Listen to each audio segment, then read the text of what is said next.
Hello दोस्तों, मुझे आप लोगों के कमेंट्स देखकर बहुत ही अच्छे लगे।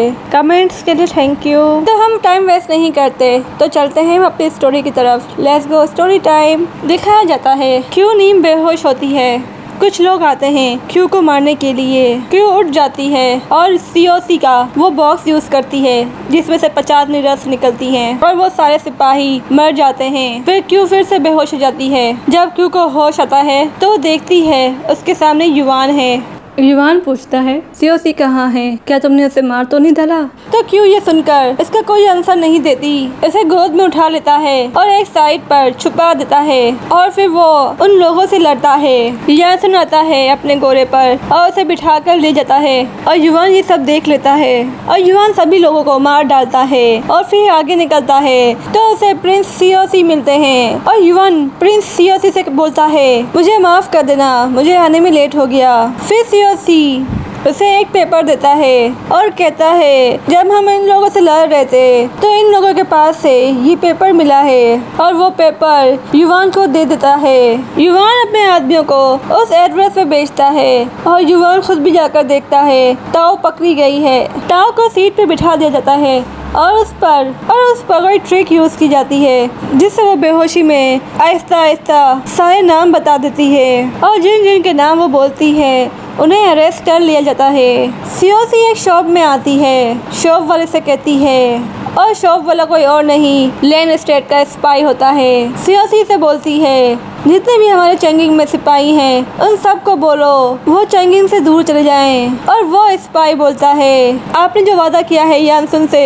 उसका क्या होगा। तो सीओ बोलती है उनसे टेंशन मत लो, उसकी कोई ना कोई हेल्प कर देगा। फिर युवान को दिखाते हैं। युवान बोलता है ये सभी लोग लेन स्टेट के स्पाई हैं और सीओसी ने मुझे यूज किया है, अब मैं इसे सबक सिखाऊंगा वो भी अपने हाथों से। और युवान को ये भी पता चलता है ये यानसुन को यहाँ से कैसे भगाने वाले थे। और युवान 7 को बोलता है ये बात किसी को पता न चले। यानसुन क्यू का ख्याल रख रहा होता है और उसी के पास बैठा हुआ होता है। क्यू बेहोश होती है। सीओसी आते हैं तो यानसुन उसे दूसरे रूम में ले जाता है तो सीओसी उसके सामने मैप खोलता है और कहता है ये शेंगिंग और यानवी के बीच के रास्ते का मैप है जिससे तुम बड़ी आसानी से पहुंच जाओगे। यानसुन पूछता है इतनी मेहरबानी करने का कोई खास रीजन। उसे देखकर बहुत ही गुस्से में होता है जैसे वो उसे खा जाएगा। सीओसी बोलता है हम दोनों का मकसद सेम ही है और देखा जाए तो बशा के अंदर कोई भी इंसानियत नाम की चीज नहीं है, तो इसलिए मैं तुम्हारा साथ दे रहा हूँ जिससे तुम यान भी सेफली पहुँच जाओ। यानसुन बोलता है इसमें तुम्हारा भी फायदा है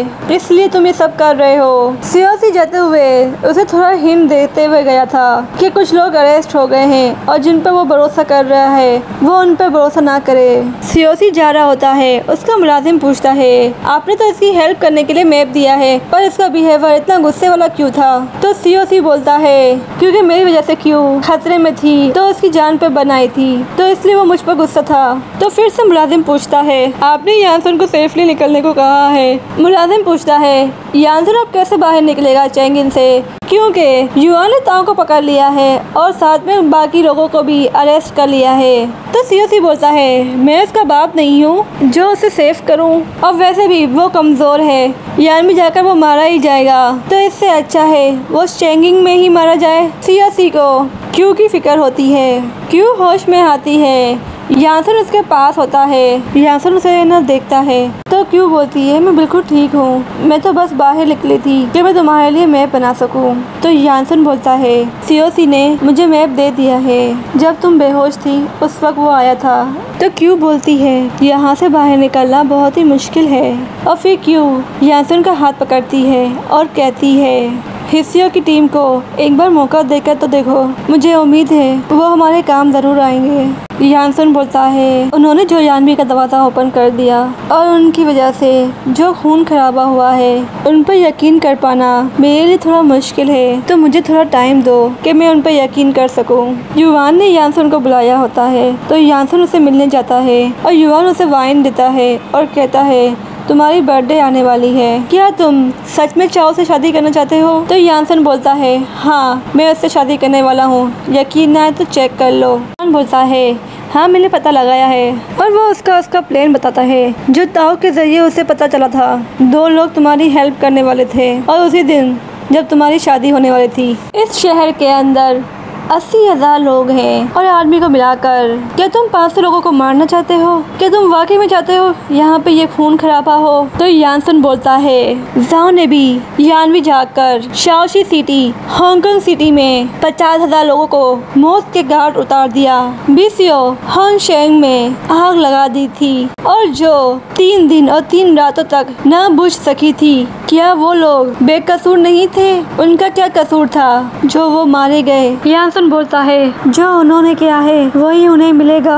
और फिर युवान पूछता है तुम में और जाओ में फिर क्या फर्क रह गया? क्या तुम खुश हो गए ये सब करके? यानसन बोलता है मुझे क्या खुशी मिलेगी, मैं तुम्हें हर हाल में रोकूंगा और अगर तुमने माइंड चेंज कर लिया और तुम्हें मेरी हेल्प की जरूरत होगी तो मैं तुम्हारी हेल्प जरूर करूंगा यहाँ से बाहर निकलने के लिए। जोंगी बोलती है हमें लैंड स्टेट के ऊपर भरोसा नहीं करना चाहिए, मुझे नहीं लगता ताओ का प्लान काम करेगा। यानसन बोलता है हमें हर हाल में युवान को यहाँ से दूर रखना होगा वरना हमें यहाँ से निकलना बड़ा ही मुश्किल होगा।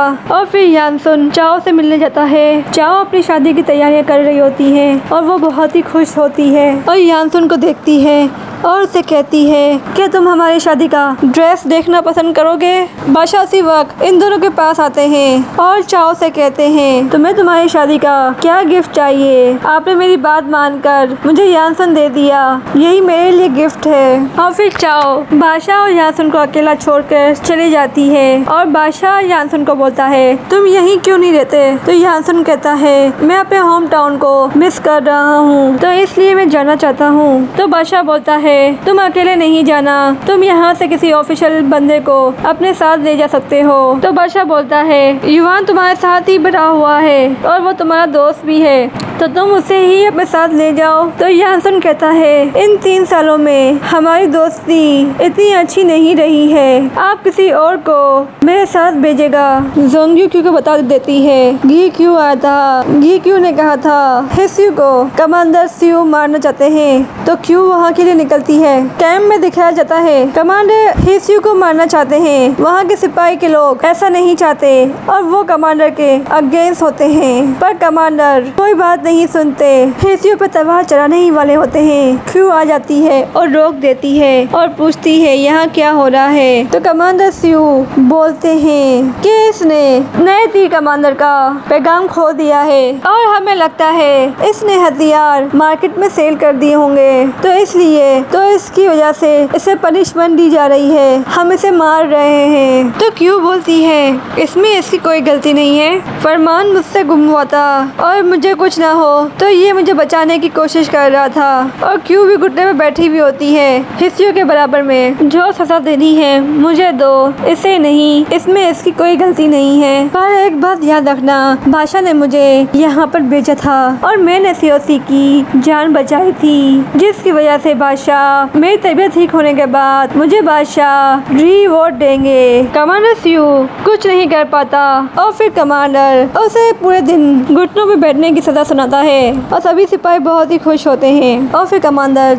चला जाता है। 7 युवान को खत देता है और कहता है ये बाहर दरवाजे पर मुझे खत मिला जिसे पढ़कर युवान फौरन क्यू के पास दौड़ता है। हिस्यू बोलता है लगता है आप ठीक नहीं हैं, आप जाकर आराम कर लें। पर क्यू बोलती है नहीं मैं ठीक हूँ। फिर कुछ देर बाद बेहोश हो जाती है और फिर युवान आता है और युवान उस सिपाही को देखता है घूरकर और फिर क्यू को उठाकर ले जाता है। रात के वक्त क्यू युवान का हाथ पकड़ लेती है बेहोश में तो युवान उसी के साथ सो जाता है। जब क्यू उठती है तो युवान से बोलती है तुम यहाँ क्या कर रहे हो? तो युवान बोलता है चिल्लाने की जरूरत नहीं है, ये मेरा ही बेड है और तुम मेरे ही कैंप में हो। और 7 आकर रिपोर्ट देता है। यानसन को पता लगता है क्यू नहीं आई है तो वो क्यू को ढूंढने जाता है। तो जोंग्यू बोलती है आप फिक्र ना करें, युवान ने उसे बचा लिया होगा, मैंने युवान तक खबर पहुंचा दी थी तो युवान ने क्यू को बचा लिया होगा, आप थोड़ा और वेट कर लें, क्यू आ जाएगी और क्यू को कुछ नहीं होगा। यानसन को बहुत ही गुस्सा आता है जोंग्यू पर, वो कुछ कहने ही वाला होता है क्यू आ जाती है और क्यों बोलती है यानसुन को मुझे तुमसे जरूरी बात करनी है और कहती है स्यूली आर्मी को तुमको एक मौका देना चाहिए। सूली की आर्मी अभी भी स्ट्रगल कर रही है और उनके पास यानबी का झंडा भी है और वो लोग यानबी जाना चाहते हैं। वो लोग तुम्हारी हेल्प करेंगे यहाँ से निकलने में। यानसुन ये सब सुन लेता है पर यानसुन कोई जवाब नहीं दे पाता। जोंग्यू रात को यानसुन के पास आती है और बोलती है युवान ने पहरेदारी बहुत ही सख्त कर दी है, हमें और भी लोगों की हेल्प चाहिए होगी, हमें एक बार उन लोगों को मौका देना चाहिए। यानसुन जोंग्यू पे अभी भी गुस्सा होता है और बोलता है जो तुमने किया है उसे मैं भूला नहीं हूँ, पर मैं जानता हूँ तुम मेरे लिए रॉयल हो। तो इसलिए युवान उन तीनों से मिलता है और वो तीनों पहले अपना तारुफ करवाते हैं और वो अपने गलती की माफी मांगते हैं। और फिर यानसुन इन लोगों की गलतियाँ गिनवाता है और फिर कहता है तुम्हारे दरवाजा खोलने के बाद जो बेकसूर लोग मारे गए हैं और मैं 3 साल से ओरियल कोर्ट ट्रायल में बंद हूँ। क्यों ने बताया तुम लोग भी स्ट्रगल कर रहे हो, वो लोग तुम्हें भी एक्सेप्ट नहीं कर रहे। ठीक है मैं तुम्हें एक मौका देता हूँ अपनी गलती सुधारने का। अगर तुम लोगों ने अपनी गलती सुधार ली तो तुम लोग यानबी में रह सकते हो। अगर तुम लोग मेरे लिए रॉयल रहे तो तुम्हें इसका अच्छा सिला मिलेगा। आगे चलकर मिस लू आती है अपने रूम में और पता चलता है उसे कि उसका बेटा नहीं मिल रहा है और उसकी मुलाजिम कहती है विल के लोग आए थे एक बॉक्स लेकर जिसमें सिल्क और साटन था। मैं उसकी वजह से मैं बिजी हो गई और जब मैंने छोटे प्रिंस को ढूंढने की कोशिश की तो मुझे वो कहीं नहीं मिले। तो मिस लू समझ जाती है ये सारा काम विल का है और सभी को वार्न करती है ये बात किसी को भी पता चली तो तुम सभी मारे जाओगे। तो मिस लू विल को पैगाम पहुंचाती है कि वो उससे मिलना चाहती है। फिर विल उससे मिलने जा ही रहा होता है। बादशाह का मुलाजिम आता है और उसे ले जाता है अपने साथ और विल वापस आता है। मिस लू को बोल देगा मैं अभी बहुत ही बिजी हूँ, जब फ्री होऊंगा तो उनसे बात करूँगा, अभी आप जा सकते हैं। क्यू के पास सीओसी आता है और उसकी खैरियत पूछता है और क्यू बोलती है मैं बिल्कुल ठीक हूँ। वो उसे एक फेमस जनरल की हैंड राइटिंग दिखाती है। मैं तुम्हें ये देना चाहती हूँ पर तुम्हें मेरे लिए एक छोटा सा काम करना होगा। तो सीओसी बोलता है मैं तुम्हारा छोटा सा काम करने के लिए रेडी हूँ, पर मुझे क्या मिलेगा। सीओसी यहाँ पर भी फ्लर्ट करना नहीं छोड़ता। फिर सीओसी उसे अपने साथ चलने को बोलता है तो क्यों बोलती है क्यों ना तुम मेरे साथ चलो यानबी। फिर सीओसी बोलता है मुझे एक बार नजर भर कर देख लो क्योंकि फिर मैं यहाँ से जाने वाला हूँ। सियंग बाहर निकल ही रहा होता है। बादशाह का मुलाजिम आकर बोलता है बादशाह का ऑर्डर है आप 5000 सिपाही को लेकर सीओसी को छोड़ने जाओगे। और वो भी सुबह सियंग यूकी के पास जाता है और बोलता है मुझे बादशाह ने सीओसी के साथ जाने को कहा है।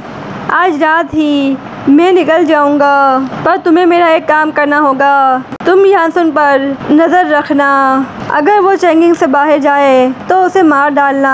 कोई भी अपनी दुश्मन की बेटी से शादी नहीं करता, ये एक सोचा समझा प्लान है। तो यूकी मान जाता है और सीन जोंग्यू की तरफ आता है और जोंग्यू प्लान समझा रही होती है। हमारे लोग कुछ जगहों पर आग लगा देंगे। क्यों पूछती है आग, तो यानसुन बोलता है हाँ आग लगाना जरूरी है जिससे आर्मी डिस्ट्रैक्ट हो जाएगी और हम आराम से चेंगिंग से बाहर निकल पाएंगे। तो क्यों बोलती है आग केयरफुली लगाना, किसी को नुकसान ना पहुँचे। जोंग्यू बोलती है हम इतने सॉफ्ट नहीं हो सकते किसी के लिए भी। युवान ने बादशाह ने ऑर्डर दिया होता है युवान को आज रात सीवी की निगरानी करनी होगी। क्यों सीओसी से मिलने जाती है। सीओसी बोलता है मैं जा रहा हूँ, यहाँ पे वार स्टार्ट हो जाएगी। मेरे जाने के बाद अगर तुम चाहो तो तुम मेरे साथ चल सकती हो और वहाँ जाकर एक अच्छी लाइफ गुजार सकती हो। क्यों पूछती है बादशाह की बेटी की शादी हो रही है, तुम उदास होगे। तो सीओसी बोलता है नहीं मैं उदास नहीं हूँ, बल्कि मैं तो खुश हूँ, बल्कि मुझे तुम्हारे अलावा वहाँ पे कोई भी लड़की अच्छी नहीं लगी। तो क्यों उससे एक सवाल पूछती है अगर इन दोनों मुल्कों में वार होगा तो तुम किसके साइड होगे। तो सीओसी बोलता है मैं दोनों के साइड नहीं हूँ, मैं दोनों का साइड नहीं दूंगा। सीओसी जाते जाते दुआ करता है कि तुम अपने मकसद में कामयाब हो जाओ, और अगर तुम्हें मेरी याद आए तो तुम मुझसे मिलने आ सकती हो, और मुझे उम्मीद है हम फिर से ज़रूर मिलेंगे। आपको ये वाइन तो याद होगी जो ज़मीन के अंदर गाड़ दी थी इन दोनों ने, और कहा था हम ये वाइन 3 साल बाद पियेंगे, और अब 3 साल हो गए हैं तो ये दोनों ये वाइन निकाल के पी रहे हैं। और यासुन के कहने पर जोंग्यू ने क्यू को कहा होता है तुम यहाँ से चली जाना, तुम रात को ही यहाँ से चली जाना, जिससे क्यू एग्री हो जाती है। पर युवान एक चालाकी करता है और चाव के जरिए वो क्यू को अपने अंडर काम करवाता है। जब यासुन को ये पता चलता है तो उसे बहुत ही गुस्सा आता है। जोंग्यू बोलती है क्यू ने कहा था वो चुपचाप महल से बाहर निकल जाएगी, तो आप फिक्र ना करें। पर यासुन को क्यू की तब भी फिक्र होती है। विल मिस लू के बच्चे को बॉक्स में बंद कर देता है। मिस लू और विल से कहती है, विल उसे नहीं देता और बोलता है वो दिन तुम्हें याद है जब तुम बहुत ही एटीट्यूड दिखा रही थी? अब मेरे पास टाइम नहीं है, हम बाद में मिलेंगे। चाओ रेडी हो जाती है और दुल्हन का लिबास पहन लेती है। प्रिंस क्यू से पूछता है तुम यहाँ क्या कर रही हो? बादशाह का ऑर्डर है मैं यहाँ पर रहूँ। फिर प्रिंस बोलता है तुम बहुत ही उदास होगी। तो युवान बोलता है काश इसके सीने में दिल होता और ये उदास होती। प्रिंस क्यू को अपने साथ ले जाता है। यासुन ने भी दूल्हे का लिबास पहन लिया होता है और वो बहुत ही हैंडसम लग रहा होता है। बादशाह दरबार में ऐसे बात कर रहे होते हैं जैसे वो बहुत ही खुश है इन दोनों की शादी से, और यासुन की तारीफ कर रहा होता है। पर बादशाह का क्या प्लान है इनमें से किसी को भी नहीं पता होता। जोंग्यू की टीम फुल एक्शन में होती है और यासुन के लोग और ऑफिसर के बड़े लोगों को मार डालते हैं। यासुन जब शैंगिंग की गलियों से गुजरता है उसे वो सब याद आ रहा होता है, कैसे उसके फादर को मारा गया, और कैसे उसकी माँ मर गई, और कैसे वो अच्छे से बुरा बन गया। जोर आता है जिसने यानबी में आग लगाई होती है और वो बोलता है यासुन एक गद्दार है, इसने बहुत सारे हथियार अपने साथ लेके जा रहा है, तो इसलिए हम इसे गिरफ्तार करेंगे। और फिर जोंग एक सिपाही को मार डालता है जिससे यासुन के लोग डर के भाग जाते हैं। जोंग आगे ही बढ़ रहा होता है। जोंग देखता है सिउली की आर्मी यानबी का झंडा लिए आ रही है और दोनों आर्मी आपस में लड़ाई करती है और जोर हार जाता है। और फिर यासुन बाहर निकलता है और जोर को मार डालता है। और फिर यासुन बड़ा ही इमोशनल तकरीर करता है जिसे सुनकर पूरी आर्मी जज्बाती हो जाती है। और फिर यासुन बादशाह के खिलाफ जंग का ऐलान करता है। चाओ यासुन का बेसब्री से वेट कर रही होती है। एक आदमी आता है खबर लेकर और चाओ को बताता है यासुन ने बगावत कर दी है, तो चाओ उसे बेहोश कर देती है, जिससे चाओ को लगता है उसके मर्जी के खिलाफ शादी करना चाहती है, इसलिए वो ये सब कर रहा है यासुन को कुछ ना हो। तो इसलिए चाओ बादशाह के पास जाती है और बादशाह से कहती है मैं यासुन से शादी नहीं करना चाहती। तो बादशाह इसकी बात नहीं सुनते और उसे जाने को कहते हैं, पर चाओ वहाँ से नहीं जाती और अपने सर को जमीन पे मारती है। तो प्रिंस आकर उसे रोकता है और चाओ के सर से खून निकलता है, पर बादशाह चाओ की बात नहीं सुनते और उसे रूम में भिजवा देते हैं। और फिर युवान देखता है क्यू अपनी जगह पर नहीं है, तो युवान उसके पीछे जाता है। क्यू बाहर निकलने के लिए दीवार पर रस्सी फेंकती है जिससे वो ऊपर चढ़ के आराम से बाहर जा सके। युवान उसे रोकता है। युवान बोलता है तुम बेवकूफी मत करो। तो क्यू बोलती है बादशाह अपनी बेटी को यूज करके यासुन को मरवाना चाहता है, तो तब भी तुम बादशाह के लिए रॉयल रहोगे। तो फिर युवान बोलता है यासुन पहले जैसा नहीं रहा, वो एक जंगली भेड़िया बन गया है, तो इसे भेड़िया बनाया किसने है। तो युवान उसे रोकता है और दोनों की फाइट होती है और कुछ सिपाही आते हैं, दोनों एक जगह छुप जाते हैं। तो क्यू चली जाती है, तो युवान उसे नहीं रोकता। बादशाह को पता लगता है चाओ महल में नहीं है, वो भाग गई है। दूसरा खबरी आता है और बोलता है शहर में जगह जगह पे आग लगा दी गई है है और उसे काबू पाना बहुत ही मुश्किल है। और तीसरा सिपाही आता है और कहता है बहुत से ऑफिशियल आर्मी के लोग मारे गए हैं और सूली की आर्मी यानसुन के साथ है। और फिर बादशाह खड़े होकर बोलता है जो भी यानसुन को मारेगा मैं उसे 10,000 गोल्ड दूंगा और साथ ही यान भी उसका हो जाएगा। क्यों जब बाहर निकल रही होती है चारों तरफ लोगों की लाशें खून से रंगी हुई हैं। क्यों को ये देखकर बहुत ही बुरा लगता है। कुछ लोग शॉप लूटकर बाहर निकलते हैं और उस शॉप का आदमी मर जाता है। क्यों जाकर उन लोगों को मार डालती है और फिर एक आदमी एक लड़की की इज्जत लूट कर बाहर निकलता है और उस लड़की को मार दिया होता है। उस आदमी को भी मार डालती है। क्यों को देखता है और उसकी तरफ आता है और फिर जैसे यानसुन की जान में जान आई हो। लाइक और सब्सक्राइब करना मत भूलेगा और साथ ही बेल आइकन को भी प्रेस कर देना जिससे आपको हमारी हर न्यू वीडियो मिलती रहेगी। जब तक के लिए बाय बाय।